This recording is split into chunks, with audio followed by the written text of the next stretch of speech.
On this episode of the Film Optix Podcast, it looks like Haley Steinfeld is confirmed to star as Kate Bishop in the Disney Plus Hawkeye series, and it also looks like Warner Brothers Pictures is announcing its new hybrid distribution model for its 2021 theatrical slate. Well.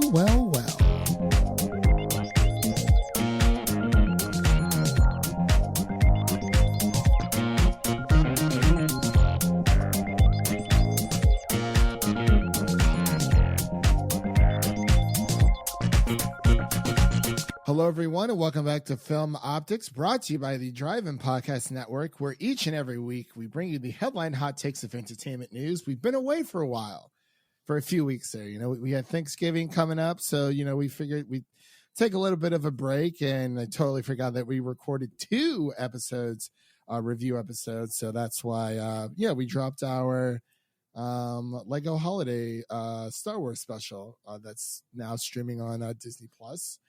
And as always, I'm your host, Christian, and I'm joined by my good friend, Devin, and he's also my co-host as well. Anyway, probably should have started with that. How's your Thanksgiving been? How's your Spotify? That was a nice week off. It was very needed. It was needed, yeah. Yeah, the Spotify Rewind, is that what it's called? Yeah, I think so. It's pretty... I did it last year. Yeah, so I didn't know that many people. Apparently, a lot of people watch. Not watch. They listen to to podcasts on Spotify. Like that's not even the first thing that's on my mind when I go into. I listen to all my stuff on Apple Podcasts. Well, yeah, if I was on Droid, I would probably use Spotify. That is true. But yeah, I'd see if I was on Droid, I would probably either use Google Podcasts or Stitcher. Spotify would not be it wouldn't be my first instinctive, like, oh, I'm downloading this for podcasts. Like, it's music for me, number one. Because, that's, where they originally started. They're trying to branch out, which I get, but it's, yeah. It's a great market. Hey, we're on Spotify, so. Yeah. In other news, I beat Spider-Man PS4 the other day. Yay! Pretty amazing. Welcome to the family. And I started Miles Morales yesterday. You'll be done with it within like 2 days. Yeah, I'm very short. I'm already 30% done. I platinumed it. Like 100%. I did everything, and that was my first ever platinum. I've never really cared about platinuming games until the PS5 came out. I came very close to platinuming what was it? Oh my gosh. I think it was the first Jack and Daxter, which, by the way, is the 19th anniversary today of Jack and Daxter releasing. It's the first game I ever beat. Was it really? Back in the PS2, PS2 days. Yeah. PS2, yeah. I'm trying to think. Oh, the first game I ever beat, like my first console ever was the PlayStation 1, but I never beat Crash Bandicoot. The first game I ever beat was Pokemon Blue. Absolutely love that game. I will go back and play that game. I never get tired of old school Pokemon games. Absolutely love them. But yeah, happy anniversary, 19th anniversary. Did I say? Yeah, 19th anniversary to Jack and Daxter there. Maybe they'll have some 20th anniversary fun next year. Maybe. I don't know, bro. It just depends. People are beginning their. I've been waiting for a Jack and Daxter like remaster or like remake. It would look so good with modern graphics. It really would. And platformers are back, by the way. They are phenomenal. I was playing Astro's Playroom on my PlayStation 5. It comes free with your console, and it's a nice little homage, like a nice little walkthrough PlayStation history. Like, you collect all these artifacts between all the other previous generations, all their accessories. Man, when I got that old school PSP artifact, I was like, oh boy. There we go. We got the old school PSP. There we go. Man, it's been forever. But yeah, I platinumed that as well. It was just a nice little game there. But yeah, Miles Morales is very, very short. Like, extremely. But let's get into some housekeeping news really quick. Before we begin today's topics, you can, of course, listen to this podcast on Apple Podcasts, Spotify, Google Play, Red Circle, TuneIn, iHeartRadio, and as well as Amazon Music. And you can follow us on social media at Twitter and Instagram at Film Optix. That is Optics with an X. And we got a little bit of a shorter week, but we got some big news, like really, really big news. Wow. But let's dive into our comic book news. We got 4 stories in the world of comic book news realm today, I guess you can say. I don't know. Actually, no, I'm sorry, 3. That one should not be there yet. Anyway, I'll start us off really quick because we got Haley Steinfeld. It's officially been confirmed as Kate Bishop in Disney Plus. Finally, we had like the and everything. Yeah, but yeah, the set photo, like there's a video as well if you haven't seen it, Devin. Yeah, sure. And it's just like we finally got like official confirmation. She posted on Twitter, I believe it was yesterday. Image. Yeah, cryptic image, and I'm very excited. You know, there were people on Twitter that watched that video and were like, "Are we sure that's really her?" And I'm just like, "Bro, that's Haley Steinfeld. Yes, you cuck." Yeah, it's obviously it's great, you know, that Haley Steinfeld got the part, but I think I'm more excited to have more original content from Disney Plus coming to the platform, because of course, you know, we've had Mando, we've had it for a while. This is year 2 of Disney Plus. I think they've, you know, they're actually doing pretty well, actually. But you know, subscriber wise, because I mean, nostalgia is a powerful thing. But you know, I'm very excited. You know, we're getting WandaVision in January, and hopefully Kate Bishop sometime next year. And speaking of Hawkeye news, Devin, you want to take these last bits here? We got some official confirmation from Florence Pugh as well. Yeah, we got some more Hawkeye news here. Florence Pugh is being added to the Hawkeye series as her character in Black Widow, of course. And also we got some more castings. We got Vera Farmiga and Tony Dalton will be joining the cast as well. Vera Farmiga is a great actress. That's good to see. Yeah, it is. This has been a great news week, man. Like, but to be fair, this news actually dropped today. There's been a lot of news dropping today, but this is definitely amongst. It's up there, but it's not the cream of the crop just yet. But yeah, I mean, I'm not sure what else there is to really comment on this. You know, Farmiga's been previously nominated for Best Supporting Actress for her role in Up in the Air. She's also known for you know, her starring role in A.E. Stars, Bates Motel, The Departed, Conjuring, all that jazz. So yeah, just really excited for you know, they're moving along. They're making progress. Haley Steinfeld's in the MCU. It's finally here. And Florence Pugh. Yeah, both in the same show. Yeah, right? Yeah. Oh my gosh. See, people like to knock on Hawkeye. I'm like, I low-key feel like that show is going to be probably the best out of, well, not the best, but it definitely has some really good star power. And a perfect way to get Jeremy Renner out of here. We've had enough. Sorry, I thought buddy. You like Jeremy Renner. What are you talking about? His weird app. Those were the days. Oh yeah. Wait, what was that app that he made? Oh my gosh. It was just like the Jeremy Renner app. It just social media for people to talk about Jeremy Renner. I totally forgot about. I think Lights Camera Barstool covered that story, and I was like, oh my gosh, that's right. Oh man, totally like flew out of my mind. Like I just didn't even.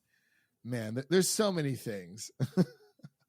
But up for our next news story here, our third one on the comic book news realm, we have Wonder Woman 1984 will be the first film on HBO Max to be available in 4K, Ultra HD, HDR10, Dolby Vision, and Dolby Atmos.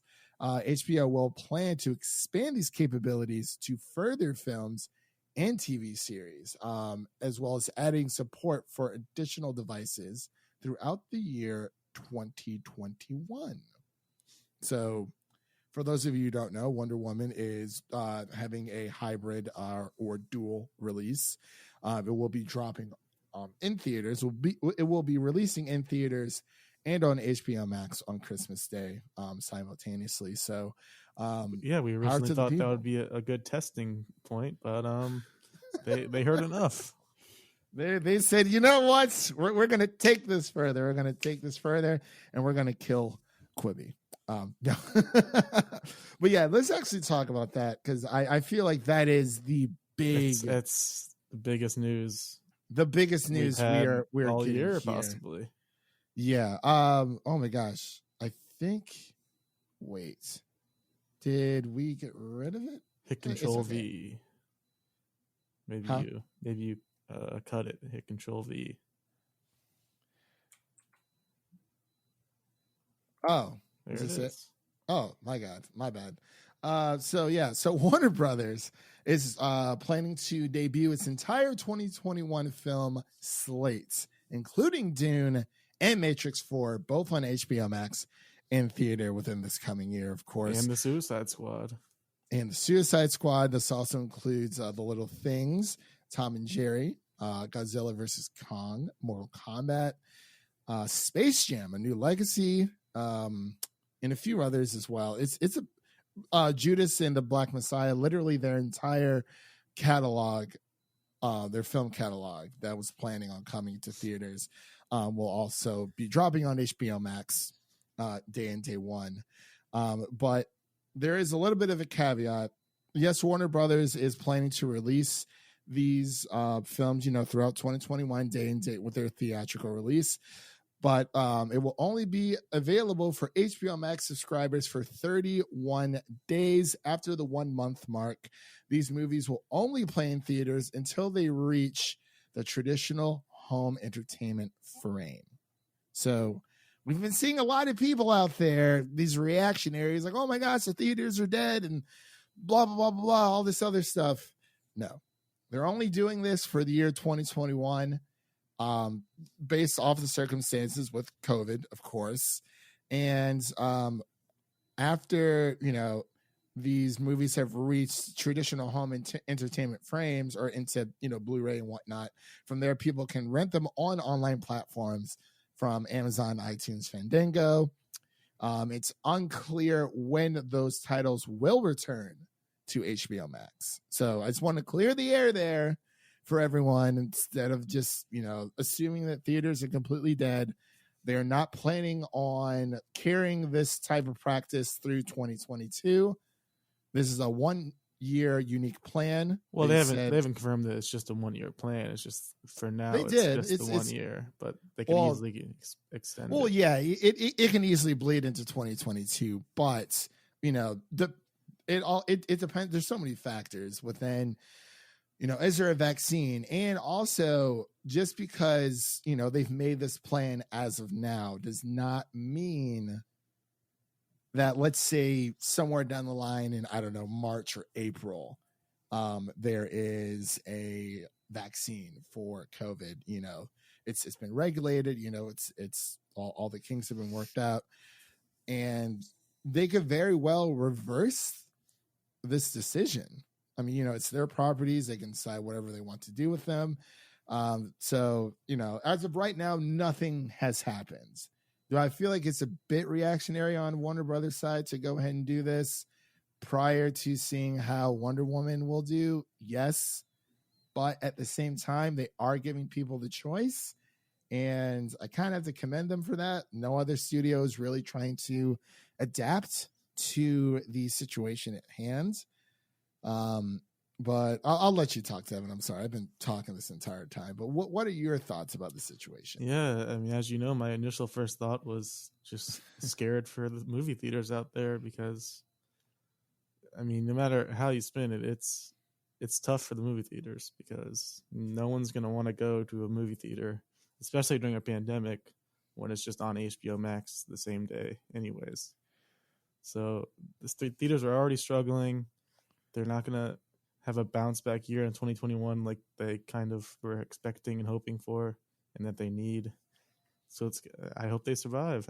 I don't know if they will, but it's tough. Yeah. It really is tough. And it may seem like I 100% for this decision for the simple fact that it is giving people the ability to choose. And we do understand that there are, people out there where their theater has closed down. We learned earlier this year, Regal has shut its doors temporarily until things essentially get better. And that happens on a global scale. And also, we're getting a lot of different news here. Honestly, we got a lot of news dealing with this, but it also looks like theater stocks have actually plunged since Warner Brothers just dropped the ball and sends their films to HBO Max. Now, I would be more concerned if they were streaming on HBO Max exclusively, but they aren't. This is only a 31-day process, but like Devin had said, we were talking about it earlier in our group chat. 31 days, that is a long time. And there's been talks of people saying, oh, well, you can just, people are just going to end up, pirating it. Well, and I mean, I guess my answer for that is that happens regardless every single year. But I don't know. Like, are they going to lose money? Absolutely, but this is probably the most pro-consumer move we have seen this entire year. So, I mean, I guess they're kind of lucky well, actually, really quick, they kind of threw a little bit of a sneaky cunning situation in there, Devin, with I believe they have actually halted the the 7-day free trial for HBO Max. It was HBO Max has ended their 7 free day trial offer ahead of the Wonder Woman 1984 release, which means that they're trying to obviously cut back on people just signing up for a free trial and then dipping out the last moment. But it looks like they're also offering a 22% discount to new subscribers who prepay for 6 months in advance for $70. I feel like it is a bit high, but we pay for Disney Plus for 3 years. I think is that 120? Something like that. I can't remember. Yeah, but 140 maybe. Yeah, 140. Yeah, for 3 years. So it's essentially buy 2 get 1 free. So I mean, 6 months. Sometimes my biggest thing with Warner Brothers is when it comes to like pricing for whether it's this or anything else, I feel like they definitely ask a little bit too much. I've been trying to get my hands on the Game of Thrones 4K set. So and that's running around like $200. I'm like, it's a bit steep right now. Might have to wait until there's a sale. But yeah, that is one. I mean, $70 for 6 months. So what? That would be $140 for a year. Do you think that's worth it or no? Let's see how much Netflix costs. So Netflix right now is around, I think it's around like $18 a month if you have the 4K. Makes it like $12 a month for HBO. Yeah, I mean, you're saving money in the long term. That is true. That is very true. So 18 times 12. Yeah, that's actually kind of cheap then, because with Netflix, let's see, $18 times 12 is like $216, something like that. 18 times 12. Yeah, 260. Wow. Jesus, Netflix. I might have to restructure some things. But yeah, anything else you wanted to add on that? I mean, there's so many branches or tendrils or ripple effects that this could and will have. Like, first of all, who's next? Like Disney. You think Disney Plus is next? They're gonna do it next? Probably, maybe. Disney's got the money. See, like these companies have the money, but I don't know, man. yeah, like they could easily just follow suit and and do the same thing and have all their movies next year be Disney Plus, or even they could even charge for it because they're Disney. That's what they do. Yeah. Yeah, that is true. Well, there was it Universal that said, was it like for 3 weeks with AMC that they're I think it was like for the first 3 or 4 weeks it'll only be in theaters, and then from there they'll release it on their streaming services. I can't remember who it was exactly, but it's this is a lot. This is a lot of movies here. I mean, 1, 2, 6, 7, 8, 9, 10, 11, 12, 13, 14. It's like 15 or 17 movies.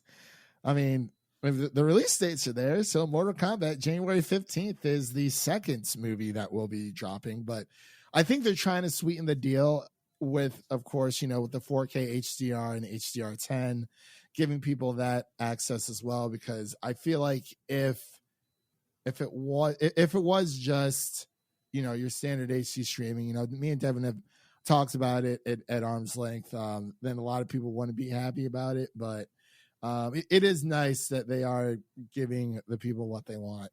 I've said my piece with it with Devin like 1,000 times. I won't blow about it over the air, but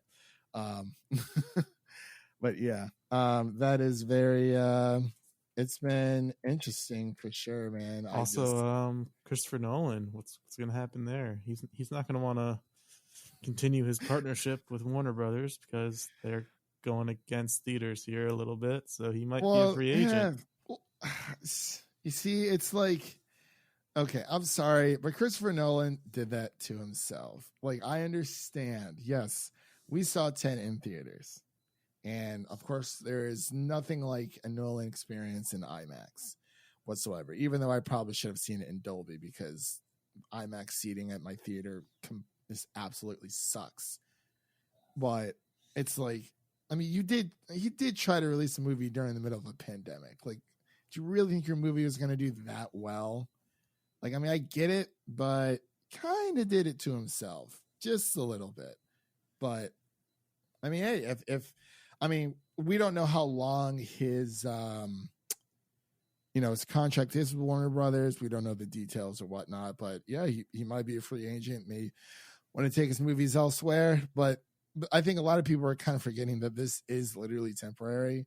Like, literally a month from now, if there's a vaccine and, things are looking on the up and up, they can easily go back to just, releasing them in theaters, having a home release 2 to 3 months later and whatnot. But I think this is the best choice that we have right now. It definitely makes our job easier. Yeah, it really does. It really, really does. And it's just, I don't know. Some people are, I just feel like they're being very, very reactionary. And Matt Neglia on Twitter, he was saying, he's still reeling from the news. And he says, I do not believe movie theaters will go away permanently. And I never thought they would anyways. But he never believed that they would be erased from existence permanently. But he believes offering a choice in these desperate times, and that's what people keep forgetting. It's like, well, you can't really go to the theaters right now unless you want to risk getting COVID the entire year. Well, the thing I'm also worried about is even if theaters don't go away entirely, the whole experience will end up being downgraded more than likely. Like, from what we're used to the past couple of years, we've had premium movie theater experiences. We've had A-list, we've had reclining seats, we've had everything at our disposal. But if they're going to be cutting back because they're struggling, then we're going to start losing all these luxuries that we had before, and it won't be the same experience. Well, Devin, I only have one thing to say. You really think AMC will be able to afford to keep A-list going? Like, it was already too good. Honestly, I didn't think they were going to be able to keep it going to where it was. I mean, and here's the thing I'm trying to figure out. $20 a month for what? We can see up to 3 movies per week. That's 12 movies a month. Like, but I'm trying to figure out, how did they even make money on that? You know what I mean? just Like, the it's people weird. that don't see a lot of movies that pay for it. They think it evens out with the people that go a lot. I mean, technically, I mean, if you go see 2 movies per month, it pays for itself. Absolutely. But it's just so strange. Yeah, I mean, like drive-in theaters, they went away and then they've made a comeback, but yeah, it wasn't the same as near. it was before, like in its glory Yeah. days. So that's what I'm worried about with theaters. It won't be the same. Like we're gonna lose some of the things that made it so special. Yeah. Well, because it's like even with like theaters back in, oh my gosh, I want to say, I mean, my time frame might be a little bit off, but I would say maybe like the 40s, 50s. Like, I mean, going to the theater was like, it was like more of an event. It was more of, you would dress up and, go down to your local theater and make an evening out of it. Now it's like, hey man, like you want to go catch the next showing of Avengers at, I don't know, 5 o'clock. It's like, yeah, man, I'll see you there in, I don't know, 10, 20 minutes. And then you just walk in and bing, bang, boom. But I mean, I feel like, because I was reading, I mean, theaters have been slowly on a decline, like, because a lot of people just don't go to the theaters that much anyway. But for us, it's different because we're in this bubble where, it's a big deal for us, but for the casual viewer, I don't really think they're going to care. Some might, I don't know, but it is it is a slippery slope. But I mean, I'm very surprised Warner Brothers is just like, this is what we're going to do. This is what we have plans. But, people just need to remember that plans do change. They can change throughout. So it's, and the only regret I have is that the Batman's not coming out next year. So close. So close. I mean, can we just like push it back to its normal slot? I tweeted about it too, but it's all right. But also in other news, really quick, there's a lot of Warner Brothers news right now. Warner Media CEO Jason Kilar did state that Zack Snyder's Justice League will release in a few months. So I'm guessing May or maybe April, March in that time. I'm really frame. not looking forward to it. That's my hot take. We got to cover it, right? Obviously, we're gonna watch it. But like, we got to watch it. It's too big to fail, and I hate that. It's gonna be. Do you really think it's too big to fail? Yes. Do you honestly believe that? People worshipped him for all these years to get it released, and even if it's not good at all, they're just gonna say how amazing it is. Did you I'm watch? Not looking forward to it. Yeah, that's right. Because you sent me that that video from Film Theories, from MatPat, and it actually made a lot of sense.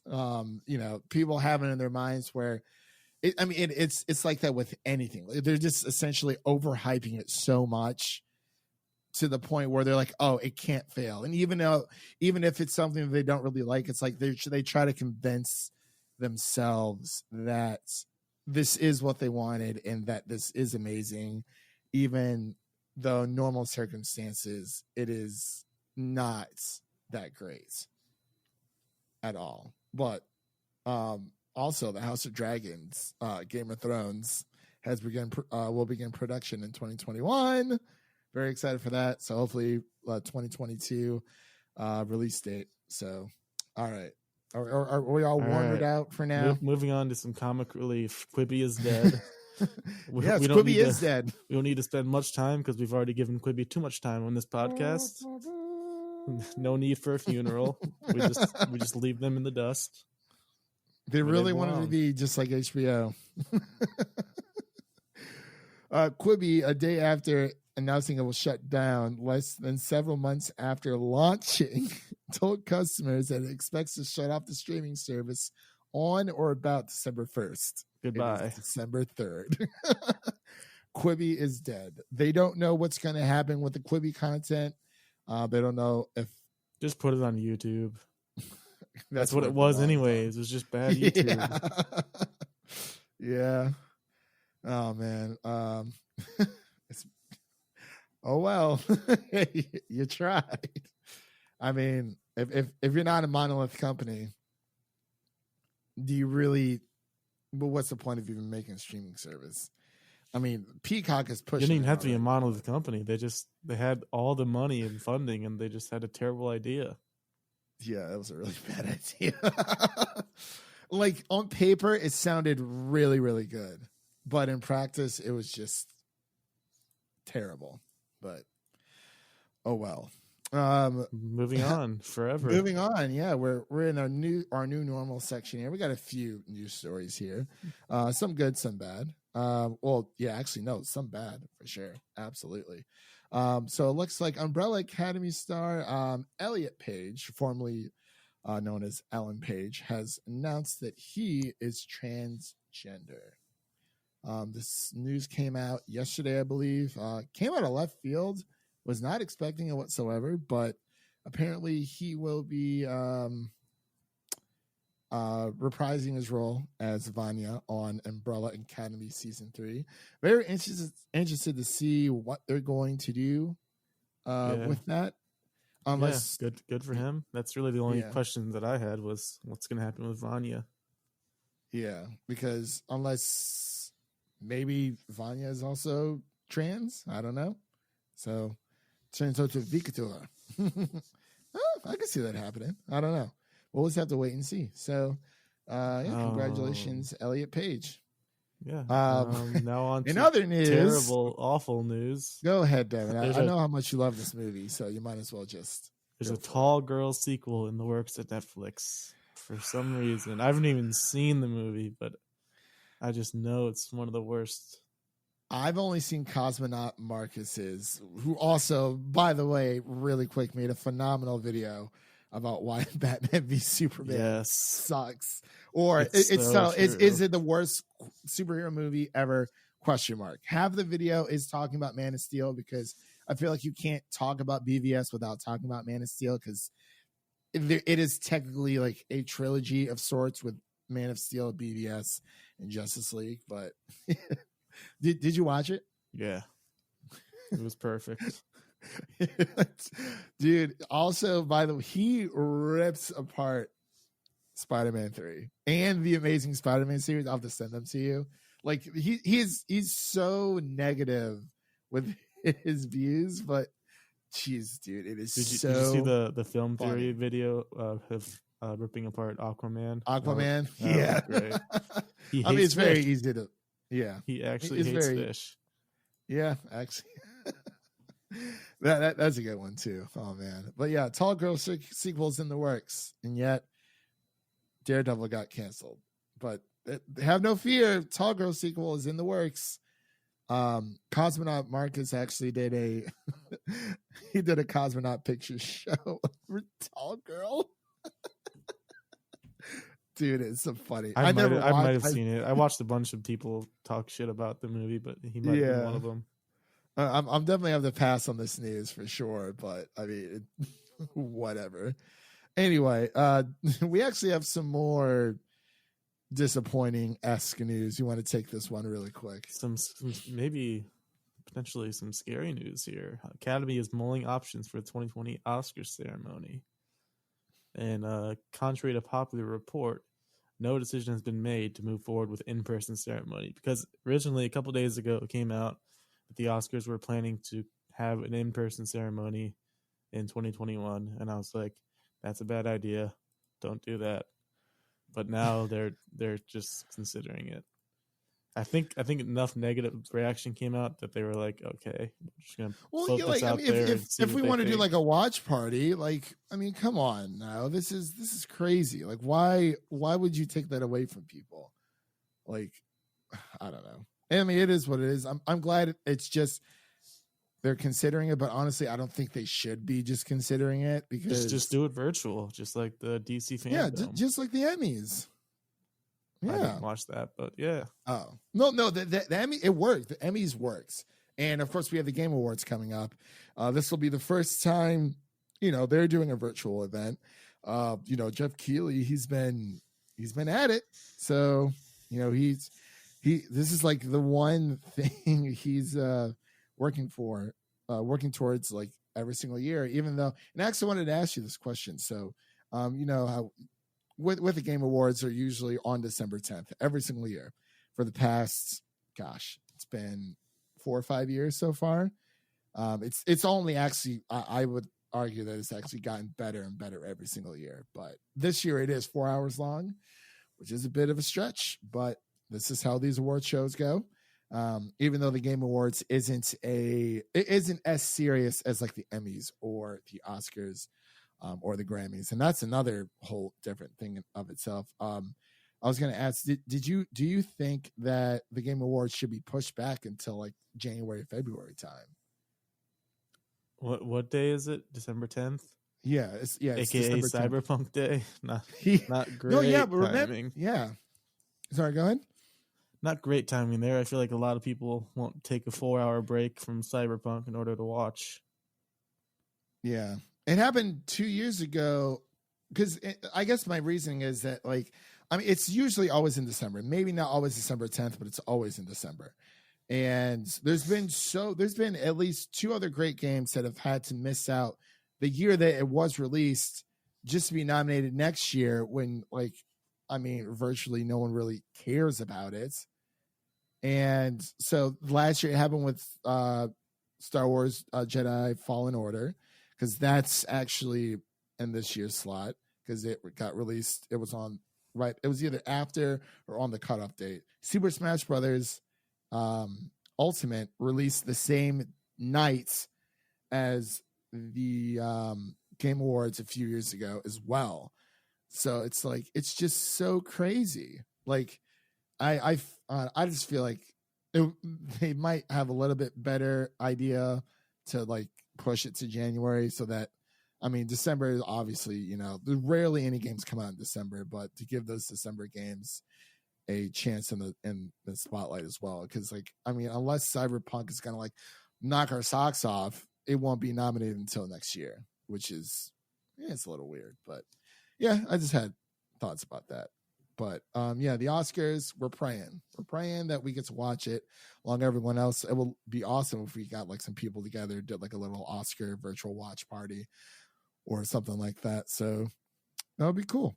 But we have some news here.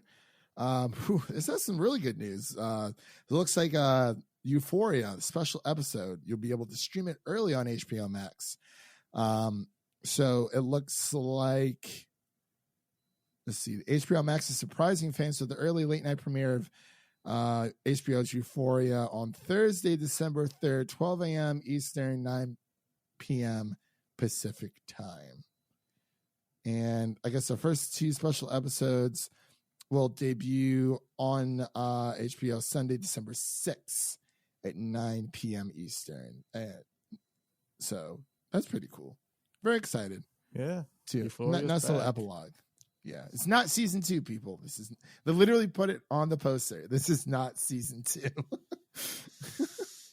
But you want to take this last bit of news here, or second to last? Anne Hathaway and Ben Stiller. What a duo. They have a heist film called Lockdown coming out. HBO Max has swiped it up. Very interesting. Smash or pass? I'll half smash. I don't. Doesn't yeah, blow me. I'll lightly tap the button. It's like, cool. Yeah. We don't know too much about it, but the story is about a bickering couple that agrees to set their differences aside and attempt a high-risk, high-stakes jewelry heist at the world's most exclusive department store.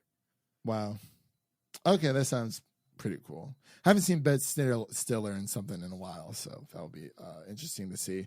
And our last bit of news here, of course, we have Gal Gadot, the America's sweetheart herself, is set to star in a original spy thriller titled Heart of Stone. So this is kind of like a James Bond-esque type thing. I know a lot of people are saying that this is probably better for her, or not even for her, just in general, just to have something that isn't Mission Impossible or 007, like, because you kind of, I would hate the discourse with that. It's like, oh, well, Gal Gadot or whoever else, the female 007 wasn't as nearly as good as X, Y, and Z or whatever. But yeah, this is cool. The script is by Greg Rucka from The Old Guard. Oh no. And Alison Schroeder, who was nominated for Hidden Figures for her writing styles over there. So cool. Skydance Media will be producing it, so that's cool too. They're not sure if it's going to open up in theaters or streaming. So streaming's the way of the future, bro. It's happening. It's here. It's coming. The world's changing. As Tunes used to say. But anything else you wanted to bring up before we close out here for the night, Devin? I think that's it. Cool. All right. Well, of course, that concludes today's show. Thank you all for listening. And don't forget to like and subscribe to us on the podcast platform, wherever you're choosing. And make sure to check out the other shows on the Drive-In Podcast Network over on the Music City Drive-In website at musiccitydrivein.com. The link will be in the description of this episode. And don't forget to Griffin and I have been tackling his Dark Materials season 2. So we'll be bringing you a new episode for episode 4. Man, we're on episode 4, Devin. 4. This is coming up Monday night. So that'll drop later on Monday night. And of course, we're finally going to review Mulan, Devin. Now that as of this recording, it is not. Well, as of people listening to this recording, it is out on Disney Plus for free for no extra charge. So we will be. I'm just glad we didn't pay for it originally. Dodged the bullet there. Yeah, patience is a virtue. So we'll be reviewing that Monday evening as well. That'll be pumping out on Tuesday. So keep a lookout for our Mulan remake review. And I've been writing a few reviews myself over on the Drive-In Podcast or musiccitydrivein.com. I have one for Ma Rainey's Black Bottom that is dropping on Netflix within the next few days, and one for Promising Young Woman, courtesy of the Music City Film Critics Association. But it's really, really good. I love both are probably as of right now, my top 2 favorite films of the year. Like, I'm not even joking. Like, Ma Rainey's Black Bottom. Oh my gosh, Devin. We'll definitely have to review that on the podcast because, man. All right. So that pretty much wraps it up. That was Devin, and my name is Christian, and we will see you guys in the next one. Peace.